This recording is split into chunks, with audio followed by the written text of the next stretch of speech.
बिस्मिल्लाहिर्रहमानिर्रहीम अस्सलाम वालेकुम। मैं हूं राकील हसन गुमन। नाज़रीन, पाकिस्तान सुपर लीग सीजन 9 खत्म होने के बाद जहां इस वक्त पाकिस्तानी क्रिकेट फैंस पीसीबी की जानिब देख रहे हैं और पूछ रहे हैं कि जनाब पाकिस्तान क्रिकेट बोर्ड जो है वो पाकिस्तान क्रिकेट टीम का नया कोच किसे लेकर आ रहा है, क्योंकि अभी तक मुख्तलिफ नाम मार्केट के अंदर इन है और उनके हवाले से जनाब ये भी खबरें आ रही हैं कि उनके साथ जो मामलात है वो सेटल डाउन नहीं हो रहे। और दूसरा सवाल जो इस वक्त पाकिस्तान क्रिकेट शायकीन पीसीबी से पूछ रहे हैं वो यह है कि पाकिस्तान क्रिकेट टीम का कप्तान कौन होगा टी20 वर्ल्ड कप में। लेकिन इन दो सवालों के दरमियान जो एक शख्स सबसे ज्यादा एक्टिव है वो पाकिस्तान क्रिकेट टीम की सिलेक्शन कमेटी के चेयरमैन वहाब रियाज साहब हैं, जिनको अपॉइंट तो जका अशरफ साहब ने किया था। लेकिन लगता यह है कि वहाब रियाज साहब को अब मोहसिन नकवी साहब के अंडर खुलकर खेलने का जो मौका है वो मिला है। लेकिन अब वहाब रियाज और मोहसिन नकवी के दरमियान एक फड्डे की इतला सामने आई है और यह कहा जा रहा है कि 3 नाम जो 25 मेंबर स्क्वाड जिसने ककूल के अंदर जाकर ट्रेनिंग करनी थी वो जनाब तरतीब दिया गया। वहाब रियाज साहब जो चीफ सिलेक्शन कमिश्नर है वो लिस्ट लेकर गए जनाब मोहसिन नकवी साहब के पास और मोहसिन नकवी ने 3 नामों के ऊपर कांटा लगाया। अब वो 3 नाम कौन से हैं, ये बड़ी एक इंटरेस्टिंग स्टोरी है जो आज की वीडियो में मैंने आपके साथ शेयर करनी है और कुछ इनसाइड डिटेल्स हैं कि क्या ये वाकई हुआ कि मोहसिन नकवी ने वहाब रियाज के जो नाम है उनको रिजेक्ट किया। सो सारी डिटेल्स जनाब आज की वीडियो में मैंने वन बाय वन आपके साथ शेयर करनी है। लेकिन उससे पहले भारत जहां आईपीएल सीजन 17 का आगाज हो चुका है, आज तीसरा मैच जनाब इस वक्त केकेआर और सनराइजर्स हैदराबाद के दरमियान खेला जा रहा है, जबकि मैं ये वीडियो रिकॉर्ड कर रहा था और केकेआर ने बैटिंग फर्स्ट करते हुए आंद्रे रसल की जो बेहतरीन इनिंग है उसकी बदौलत जनाब बड़ी बेहतरीन जो रन्स हैं वो फट्टे के ऊपर लगाए थे। लेकिन विराट कोहली जिनका आईपीएल सीजन 17 आगाज होने से पहले ये खबरें सामने आई थी कि जनाब Virat Kohli may not be the part of Indian team जो टी20 वर्ल्ड कप 2024 खेलने के लिए जाएगी। और अब जनाब जो आईपीएल था इसके हवाले से इंडिया न्यूज़पेपर्स को देखा जाए तो इसके ऊपर विराट कोहली का डिपेंड जो फ्यूचर है वो डिपेंड कर रहा था। और फिर विराट कोहली ने जो पहले मैच के अंदर जनाब 21 रन स्कोर किए और ऑलमोस्ट रन बॉल वो स्कोर थे। सो कुछ जनाब जो भारतीय क्रिकेट पंडित हैं वो विराट कोहली के खिलाफ बोल रहे थे कि देखें विराट कोहली के ऊपर जो टैग लगाया जाता है वो बिल्कुल सच है और अगर इसी अप्रोच के साथ विराट कोहली ने टी20 वर्ल्ड कप 2024 के अंदर खेलना है तो फिर विराट कोहली को जनाब टीम में जगह नहीं मिलनी चाहिए। ये इंडियन क्रिकेट पंडित जो है वो दावा कर रहे थे और इसी वजह से मैंने थंबनेल के ऊपर लिखा कि आईपीएल 2024 विराट कोहली के बुरे दिन शुरू। और बुरे दिन शुरू के अंदर जो दूसरी खबर सामने आई है वो ये है कि विराट कोहली जब पहला मैच आईपीएल का खेल रहे थे वर्सेस सीएसके, तो वहां पर सीएसके के जो ओपनिंग बल्लेबाज हैं सचिन रविंद्रा जिन्होंने ओडीआई वर्ल्ड कप 2023 के अंदर तबाही मचाई थी, वो जनाब जब आउट होते हैं तो उनको एक सेंड ऑफ जो है वो विराट कोहली की जानिब से मिलता है। और इस सेंड ऑफ को देखा जाए तो नॉर्मल डेज के अंदर इसको जो भारतीय क्रिकेट पंडित हैं वो एंजॉय करेंगे कि विराट कोहली देखे जो रियल गेम है जो आईपीएल के अंदर होना चाहिए कि पपियां और जफ्फियों की बजाय थोड़ा सा इग्रेशन नजर आना चाहिए, वो इग्रेशन दिखा रहे हैं। लेकिन अब चूंकि विराट कोहली के खिलाफ कुछ लोग भारत के अंदर काम कर रहे हैं तो उसी जो सेंड ऑफ था उसको लेकर यह कहा जा रहा है कि देखें आप इस खिलाड़ी को लेजेंड कहते हैं, इसको तो यही नहीं पता कि एक 22 साल लड़का जो डेब्यू कर रहा है और डेब्यू के अंदर उसने बड़ी बेहतरीन 30 ऑड रन की इनिंग खेली है, उसको अप्रिशिएट करता कि यार तेरा डेब्यू मैच था, तू अभी यंगस्टर है, तूने अभी दुनिया में जाकर और आगे लिए क्रिकेट के अंदर बहुत कुछ अचीव करना है, लेकिन आप उसको गालियां दे रहे हो। सो जनाब विराट कोहली का एक एक एक्शन जो है ना वो इस आईपीएल के अंदर रिपोर्ट किया जाएगा और इसी एक्शन की बुनियाद पर विराट कोहली का टी20 वर्ल्ड कप 2024 का जो सफर है वो जनाब डिपेंड करेगा। इसके बाद जनाब शहराज अय्यर साहब, आईपीएल शुरू होने से पहले इनको धचका लगा था। इंडियन क्रिकेट बोर्ड ने इनको जनाब जो सेंट्रल कॉन्ट्रैक्ट है उसके अंदर जगह नहीं मिली थी दी थी और जगह न देने की रीजन ये थी कि जब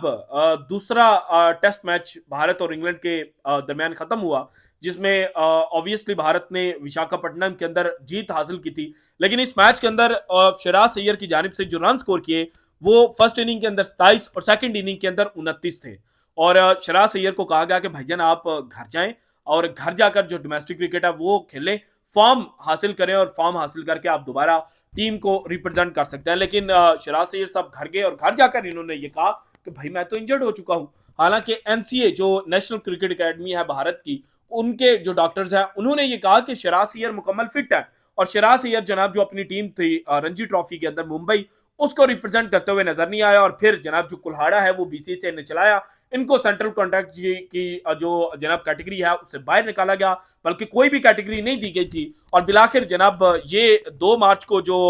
मैच खेला गया मुंबई वर्सेस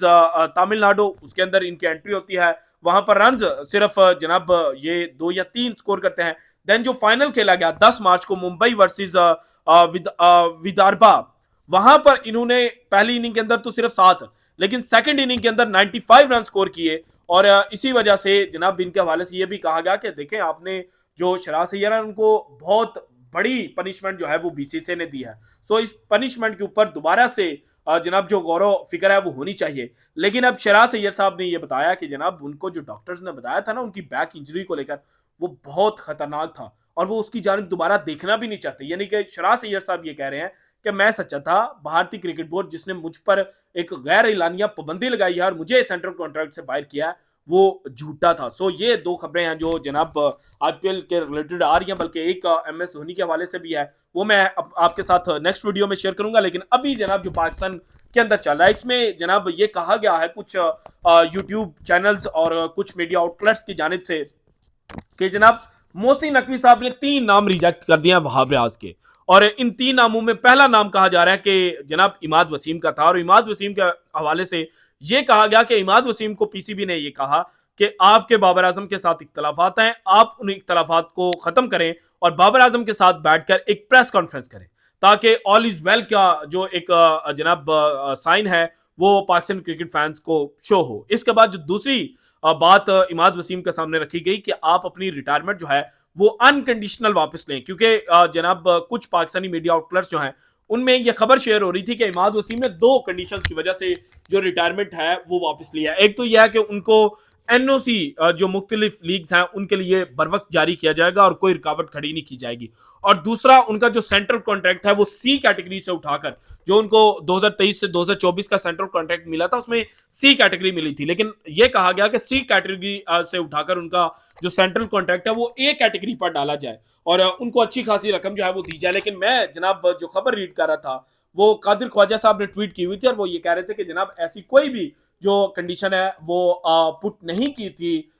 इमाद वसीम साहब ने। सो ये खबर यहां पर जाया हो जाती है कि इमाद वसीम के नाम के ऊपर कांटा लगा था, क्योंकि जब इमाद वसीम ने कोई कंडीशन ही पुट अप नहीं की तो फिर पीसीबी के हवाले से जो ये खबरें चलाई जा रही हैं कि मोहसिन नकवी साहब ने इसलिए नाम पर कांटा लगाया कि एक तो इमाद वसीम रेडी नहीं हुआ कि बाबर आजम के साथ बैठकर प्रेस कॉन्फ्रेंस करूं, और दूसरा अनकंडीशनल जो उसने अपनी रिटायरमेंट है वो वापस नहीं ली। इसके बाद जो दूसरा नाम लिया जा रहा है कि जनाब जिसके ऊपर मोहसिन नकवी साहब ने कांटा लगाया वो है सलमान अली आगा का। और इनके हवाले से ये कहा गया कि सलमान अली आगा जो है वो बड़ी मसल पावर शो नहीं करते। हालांकि अगर पीएसएल सीजन 9 में सलमान अली आगा के स्टैट्स को देखा जाए तो इनको इस्लामाबाद यूनाइटेड ने कॉन्फिडेंस दिया और इस कॉन्फिडेंस को इन्होंने पे बैक किया कि 12 इनिंग्स के अंदर 310 रन इन्होंने लगाए 31 के एवरेज और 140.27 के स्ट्राइक रेट के साथ। यानी कि मिडिल ऑर्डर में जिन खिलाड़ियों ने पाकिस्तान के लिए परफॉर्म किया नंबर 3 या नंबर 4 के ऊपर पीएसएल सीजन 9 के अंदर, उनमें सलमान अली आगा भी एक नाम है। सो मुझे नहीं लगता कि जनाब ऐसा कुछ हुआ होगा।